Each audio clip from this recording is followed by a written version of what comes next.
നമസ്കാരം. മലയാളി വാർത്തയിലേക്ക് സ്വാഗതം.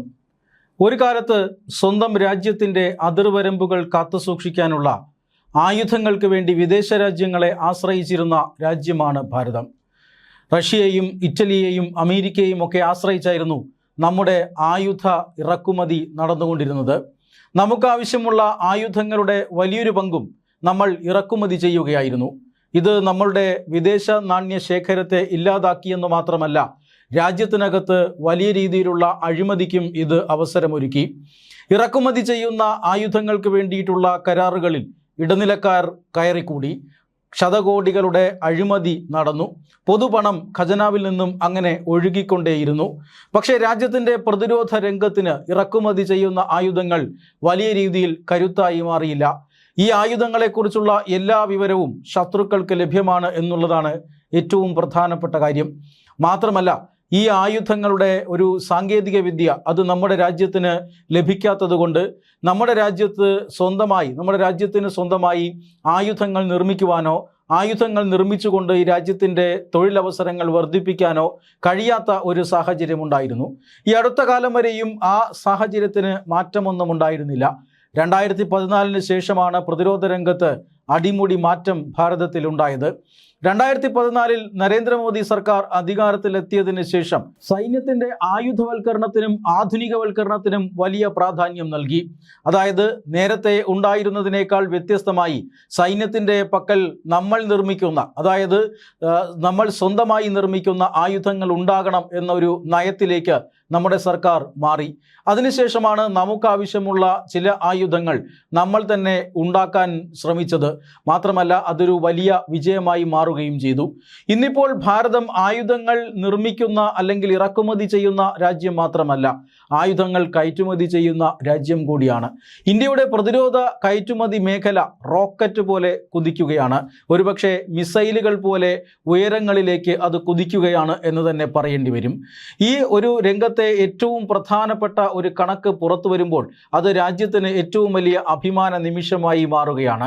കഴിഞ്ഞ സാമ്പത്തിക വർഷം, അതായത് ഇക്കഴിഞ്ഞ മാർച്ച് 31 അവസാനിച്ച 2025-26 സാമ്പത്തിക വർഷം, ഈ സാമ്പത്തിക വർഷത്തിൽ രാജ്യം കയറ്റുമതി ചെയ്ത പ്രതിരോധ ഉൽപ്പന്നങ്ങളുടെ ആകെ തുക എന്ന് പറയുന്നത് 38,424 കോടി രൂപയാണ്. അതായത് രാജ്യം 10,000 കോടി രൂപയുടെ ആയുധങ്ങൾ ഇന്ന് വിവിധ രാജ്യങ്ങളിലേക്ക് കയറ്റുമതി ചെയ്യുന്നു എന്നാണ് അതിൻ്റെ അർത്ഥം. 38,424 കോടി രൂപയുടെ കയറ്റുമതി നമ്മൾ നടത്തി എന്ന് പറഞ്ഞാൽ അത് കഴിഞ്ഞ സാമ്പത്തിക വർഷത്തേതിൽ നിന്നും 2024-25 സാമ്പത്തിക വർഷത്തെ കണക്കുകളിൽ നിന്നും 62% വർധനവ് അല്ലെങ്കിൽ വളർച്ചയാണ് രേഖപ്പെടുത്തിയത് എന്നാണ് പ്രതിരോധ മന്ത്രാലയം പുറത്തിറക്കിയ പുതിയ കണക്കുകളിൽ പറയുന്നത്.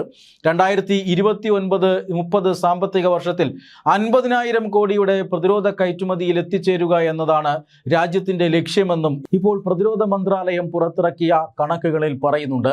അതായത് പ്രതിരോധ കയറ്റുമതി രംഗത്ത് രാജ്യം ഈ ലോകത്തിലെ വൻകിട രാഷ്ട്രങ്ങൾക്കൊപ്പം എത്താൻ പോകുന്നു എന്നാണ് അതിൻ്റെ സൂചന.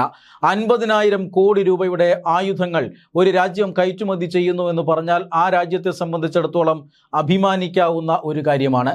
മാത്രമല്ല, ആ രാജ്യത്തെ അതിരുകൾ മാന്താൻ അല്ലെങ്കിൽ ആ രാജ്യത്തെ ആക്രമിക്കാൻ ദുഷ്ടലാക്കോടുകൂടി ആ രാജ്യത്തെ ഒന്ന് നോക്കാൻ പോലും ശത്രുക്കൾ മടിക്കുമെന്നതാണ് ഇതിൻ്റെ ഏറ്റവും പ്രധാനപ്പെട്ട മറ്റൊരു വശം.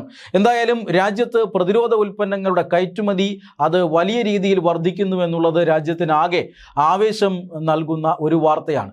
അതേസമയം തന്നെ ഈ പ്രതിരോധ കയറ്റുമതിയിൽ ഏറ്റവും പ്രധാനപ്പെട്ട പങ്കുവഹിക്കുന്ന ഉൽപ്പന്നങ്ങൾ ഏതാണ്, അല്ലെങ്കിൽ ഏറ്റവും അധികം കയറ്റുമതി ചെയ്യുന്ന പ്രതിരോധ ഉൽപ്പന്നം അല്ലെങ്കിൽ ആയുധം ഏതാണ് എന്ന് ചോദിച്ചാൽ മറ്റൊന്നുമല്ല, ബ്രഹ്മോസ്, ആകാശ്, പിനാക്ക എന്നിങ്ങനെയുള്ള 3 റോക്കറ്റുകളാണ്. ഇന്ത്യ തദ്ദേശീയമായി വികസിപ്പിക്കുകയും ഇന്ത്യ തദ്ദേശീയമായി നിർമ്മിക്കുകയും ചെയ്യുന്ന ബ്രഹ്മോസ് മിസൈലുകളും ആകാശ് മിസൈലുകളും പിനാക്ക റോക്കറ്റുകളുമാണ് ഇപ്പോൾ ഈ പ്രതിരോധ കയറ്റുമതി രംഗത്ത് മുൻപന്തിയിൽ നിൽക്കുന്നത്. അതായത് ലോകത്ത് ഏറ്റവും കൂടുതൽ ഡിമാൻഡുള്ള ആയുധങ്ങളാണ് ഈ 3 ആയുധങ്ങളും. ബ്രഹ്മോസ് മിസൈലുകൾ നമുക്കറിയാം, റഷ്യയും അതുപോലെ തന്നെ ഇന്ത്യയും സംയുക്തമായി വികസിപ്പിച്ച മിസൈലുകളാണ് ബ്രഹ്മോസ് ബ്രഹ്മോസ് മിസൈലുകൾ. ഇന്ത്യക്കകത്ത് മേക്ക് ഇൻ ഇന്ത്യ പദ്ധതി പ്രകാരം ഈ ബ്രഹ്മോസ് മിസൈലുകൾ നിർമ്മിക്കുന്നുണ്ട്. മാത്രമല്ല ബ്രഹ്മോസ് മിസൈലുകൾ ഇന്ന് ലോകത്ത് ലഭ്യമായിട്ടുള്ളതിൽ വെച്ച് ഏറ്റവും ശക്തിയേറിയ മിസൈലുകളാണ്. ശബ്ദത്തിൻ്റെ 3 ഇരട്ടി വേഗത്തിലാണ് ഈ മിസൈലുകൾ സഞ്ചരിക്കുന്നത്. ശത്രു കണ്ണടച്ച് തുറക്കും മുമ്പ് തന്നെ ശത്രുവിൻ്റെ കേന്ദ്രങ്ങളെ മുഴുവൻ തകർക്കാൻ ഈ മിസൈലിന് ശക്തിയുണ്ട്. ലോകത്തിലെ ഒരു പരിധിവരെയുള്ള വ്യോമ പ്രതിരോധ സംവിധാനങ്ങളെല്ലാം കബളിപ്പിച്ച് ലക്ഷ്യം കാണാനുള്ള ശേഷി ബ്രഹ്മോസ് മിസൈലിനുണ്ട്. അത് പാകിസ്ഥാനിൽ നമ്മൾ കണ്ടതാണ്. ചൈനയുടെ അത്യാധുനികമായ വ്യോമ പ്രതിരോധ സംവിധാനങ്ങളാണ് പാകിസ്ഥാൻ ഉപയോഗിച്ചുകൊണ്ടിരുന്നത്. എന്നാൽ ഓപ്പറേഷൻ സിന്ദൂറിൻ്റെ സമയത്ത് ബ്രഹ്മോസ് മിസൈലുകൾ പാകിസ്ഥാന്റെ തന്ത്രപ്രധാനമായ ഭാഗങ്ങളിൽ പതിച്ചു. ഇന്ത്യയുടെ ലക്ഷ്യം കൃത്യമായി ഭേദിച്ചുകൊണ്ടാണ് ബ്രഹ്മോസ് മിസൈലുകൾ പാകിസ്ഥാനിൽ ലാൻഡ് ചെയ്തത്. അതായത് പാകിസ്ഥാന് ആകെയുള്ള 13 പ്രധാനപ്പെട്ട വ്യോമത്താവളങ്ങൾ, എയർബേസുകളിൽ 11 എണ്ണത്തിലും ബ്രഹ്മോസ് വലിയ നാശനഷ്ടം ഉണ്ടാക്കിയിരുന്നു. അതിനുശേഷമാണ് ഓപ്പറേഷൻ സിന്ദൂർ അവസാനിപ്പിച്ച് ഒരു വെടിനിർത്തൽ ആവശ്യമുണ്ട് എന്ന് പാകിസ്ഥാൻ ഇന്ത്യക്ക് മുന്നിൽ വന്ന് അപേക്ഷിച്ചത്. അത്രമാത്രം ശക്തിയേറിയ ഒരു ആയുധമാണ് ബ്രഹ്മോസ് മിസൈലുകൾ. എങ്ങനെയാണ് ശത്രുവിൻ്റെ ലക്ഷ്യങ്ങൾ ബ്രഹ്മോസ് മിസൈൽ ഭേദിക്കുന്നതെന്ന് ഓപ്പറേഷൻ സിന്ദൂറിൽ ലൈവായി ലോകം മുഴുവൻ കണ്ടതാണ്. അതിനുശേഷം ബ്രഹ്മോസ് മിസൈലുകൾക്കുള്ള ആവശ്യകത വർദ്ധിച്ചു എന്നതാണ് കണക്കുകൾ സൂചിപ്പിക്കുന്നത്. ഏതാണ്ട് 12,500 കോടിയുടെ ഇടപാടുകളാണ് ബ്രഹ്മോസ് മിസൈലുകളിൽ ഇനിയിപ്പോൾ നടത്താൻ പോകുന്നതുമായിട്ടുള്ളത്. Philippines, Vietnam, Indonesia, Malaysia, Thailand എന്നീ രാജ്യങ്ങളാണ് ബ്രഹ്മോസ് മിസൈലുകൾ വാങ്ങിയതും അല്ലെങ്കിൽ വാങ്ങാൻ ഒരുങ്ങി നിൽക്കുന്നതുമായ രാജ്യങ്ങൾ.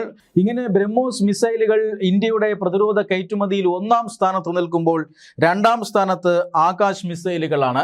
ഇന്ത്യ തദ്ദേശീയമായി വികസിപ്പിച്ച വ്യോമ പ്രതിരോധ സംവിധാനത്തിൽപ്പെട്ട മിസൈലുകളാണ് ഈ ആകാശ് മിസൈലുകൾ. ആകാശ് മിസൈലുകൾക്കും ഇതിനോടകം തന്നെ വലിയ ഡിമാൻഡ് ലോകരാജ്യങ്ങളിൽ നിന്ന് വന്നിട്ടുണ്ട്. അർമേനിയയ്ക്ക് ഇതിനോടകം തന്നെ ആകാശ് മിസൈൽ സിസ്റ്റംസ് ഇന്ത്യ നൽകി കഴിഞ്ഞിരിക്കുന്നു.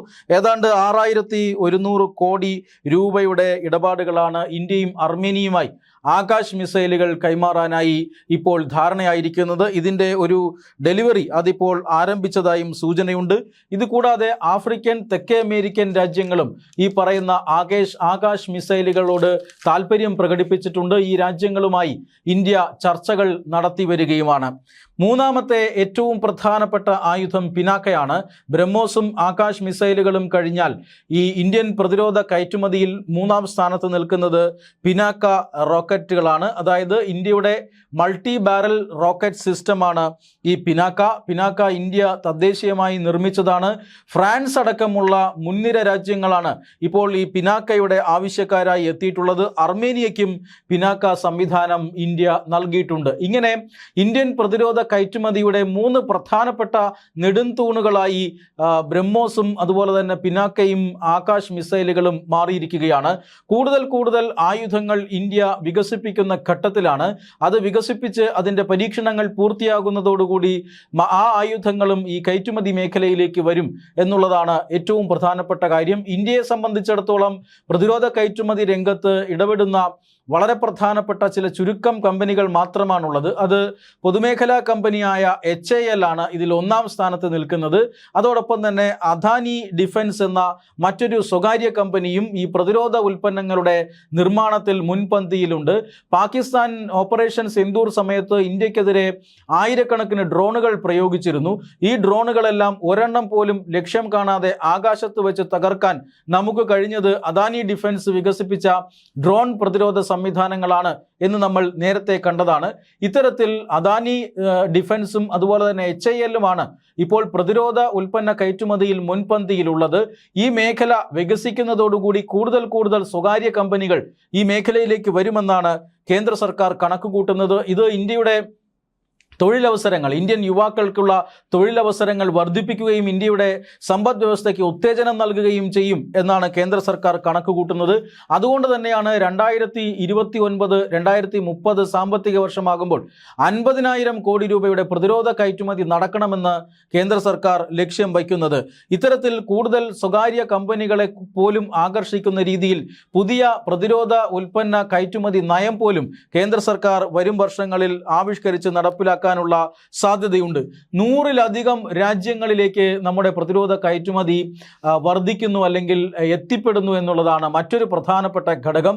അതായത് ഇന്ത്യയിൽ നിന്നും ആയുധങ്ങളോ ആയുധ ഭാഗങ്ങളോ വാങ്ങിക്കുന്ന രാജ്യങ്ങൾ 100 എന്നതാണ് ഏറ്റവും പ്രധാനപ്പെട്ട രാജ്യം. 100 രാജ്യങ്ങളാണ് ഇന്ത്യയിൽ നിന്നും അത്തരത്തിൽ പ്രതിരോധ ഉൽപ്പന്നങ്ങൾ ഇറക്കുമതി ചെയ്യുന്നത്. അതിൽ ഏറ്റവും പ്രധാനപ്പെട്ട ഏറ്റവും ശ്രദ്ധേയമായ ഒരു വസ്തുത എന്ന് പറയുന്നത് ഇന്ത്യയിൽ നിന്ന് ഏറ്റവും കൂടുതൽ പ്രതിരോധ ഉൽപ്പന്നങ്ങൾ വാങ്ങുന്ന രാജ്യം, ആ രാജ്യങ്ങളിൽ 1-ാം സ്ഥാനത്ത് നിൽക്കുന്നത് സാക്ഷാൽ അമേരിക്കയാണ് എന്നുള്ളതാണ്. അമേരിക്കയും അർമേനിയയും അടക്കമുള്ള നിരവധി രാജ്യങ്ങളാണ് ഇപ്പോൾ ഇന്ത്യയുടെ പ്രതിരോധ കയറ്റുമതി മേഖലയെ ആശ്രയിക്കുന്നത്, ഇന്ത്യയിൽ നിന്നും പ്രതിരോധ ഉൽപ്പന്നങ്ങൾ ഇറക്കുമതി ചെയ്യുന്നത്. ഇന്ത്യൻ പ്രതിരോധ കയറ്റുമതി മേഖല ഈ കഴിഞ്ഞ 10 വർഷം കൊണ്ട് എത്ര വളർന്നു എന്നതിൻ്റെ ഒരു താരതമ്യം കൂടി ഇപ്പോൾ പ്രതിരോധ മേഖല അല്ലെങ്കിൽ പ്രതിരോധ വകുപ്പ് പുറത്തുവിട്ടിരിക്കുന്ന കണക്കുകളിൽ നിന്ന് വ്യക്തമാണ്. അതായത് 2016-17 കാലഘട്ടം, അതായത് ഇന്നേക്ക് 10 വർഷം മുമ്പുള്ള ഒരു കണക്ക് കൂടി പ്രതിരോധ മന്ത്രാലയം പുറത്തുവിടുന്നുണ്ട്. 2016-2017 കാലഘട്ടത്തിൽ 1522 കോടി രൂപയുടെ കയറ്റുമതി മാത്രമാണ് ഇന്ത്യ ഓരോ വർഷവും നടത്തിയിരുന്നത്, പ്രതിവർഷം നടത്തിയിരുന്നത്. 2016-2017 കണക്കനുസരിച്ച് ആ വർഷം വെറും 1522 കോടി രൂപയുടെ പ്രതിരോധ കയറ്റുമതിയാണ് നടത്തിയിരുന്നെങ്കിൽ ഇപ്പോൾ അത് 38,000 സംതിങ് കോടിയായി അത് മാറിയിരിക്കുന്നു. എന്ന് പറഞ്ഞാൽ 25 ഇരട്ടി വർധനവാണ് പ്രതിരോധ കയറ്റുമതിയിൽ ഉണ്ടായിരിക്കുന്നത്. മാത്രമല്ല അമേരിക്കയാണ് 1-ാം സ്ഥാനത്ത് നിൽക്കുന്നത്. അമേരിക്ക ഈ കഴിഞ്ഞ വർഷം $2.8 മില്യൺ ആയുധങ്ങളാണ് ഇന്ത്യയിൽ നിന്നും വാങ്ങിയത് എന്ന മറ്റൊരു പ്രധാനപ്പെട്ട കണക്ക് കൂടി പ്രതിരോധ മന്ത്രാലയം പുറത്തുവിടുന്നുണ്ട്. ഓപ്പറേഷൻ സിന്ദൂറാണ് ഈ പ്രതിരോധ കയറ്റുമതി വർദ്ധിക്കുന്നതിൻ്റെ ഏറ്റവും പ്രധാനപ്പെട്ട ഒരു ഘടകം. ഓപ്പറേഷൻ സിന്ദൂറിൽ ഇന്ത്യ പഹൽഗാം ഭീകരാക്രമണത്തിന് തിരിച്ചടിയായി പാകിസ്ഥാനിൽ നടത്തിയ സൈനിക നടപടിയാണ്. ഇത് ആദ്യഘട്ടത്തിൽ ഭീകര കേന്ദ്രങ്ങൾക്ക് നേരെയാണ്, പാകിസ്ഥാനിൽ പ്രവർത്തിക്കുന്ന ഭീകര കേന്ദ്രങ്ങൾക്ക് നേരെയാണ് ഇന്ത്യ ആദ്യം ആക്രമണം നടത്തിയത്. 9 ഭീകര കേന്ദ്രങ്ങൾ ഇന്ത്യ ആക്രമിച്ച് തകർത്തിരുന്നു. എന്നാൽ അതിനുശേഷം പാകിസ്ഥാൻ ഈ ഭീകരരുടെ വക്കാലത്ത് ഏറ്റെടുത്തുകൊണ്ട് തിരിച്ചടിക്കുന്ന കാഴ്ചയാണ് നമ്മൾ കണ്ടത്. ഏതാണ്ട് 1000കണക്കിന് ഡ്രോണുകളും മിസൈലുകളും പാകിസ്ഥാൻ ഇന്ത്യക്ക് നേരെ വർഷിച്ചു. പക്ഷേ ഇതൊന്നും തന്നെ ലക്ഷ്യം കാണാൻ ഇന്ത്യ അനുവദിച്ചില്ല. ഇന്ത്യയുടെ വ്യോമ പ്രതിരോധ സംവിധാനത്തിൽ തട്ടി ഇതെല്ലാം ആകാശത്ത് വെച്ച് തന്നെ തകർന്ന് തരിപ്പണമാവുകയായിരുന്നു. പക്ഷേ ഇന്ത്യ ഇതിന് കൃത്യമായ പ്രത്യാക്രമണം നടത്തുന്നു. ഇന്ത്യയുടെ ഈ ആക്രമണത്തിൽ പാകിസ്ഥാന്റെ തന്ത്രപ്രധാനമായ കേന്ദ്രങ്ങൾ തകരുകയും പാകിസ്ഥാൻ തോൽവി സമ്മതിക്കുകയുമാണ് ഓപ്പറേഷൻ സിന്ദൂറിൽ ഉണ്ടായത്.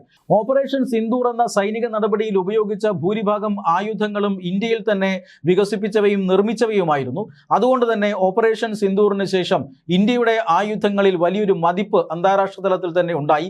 അതിനുശേഷമാണ് നിരവധി രാജ്യങ്ങൾ ഇന്ത്യൻ മിസൈലുകൾക്കും അതുപോലെ തന്നെ മറ്റ് പ്രതിരോധ ഉൽപ്പന്നങ്ങൾക്കുമെല്ലാം വലിയ രീതിയിൽ ഡിമാൻഡ് അറിയിച്ചുകൊണ്ട് മുന്നോട്ട് വന്നത്.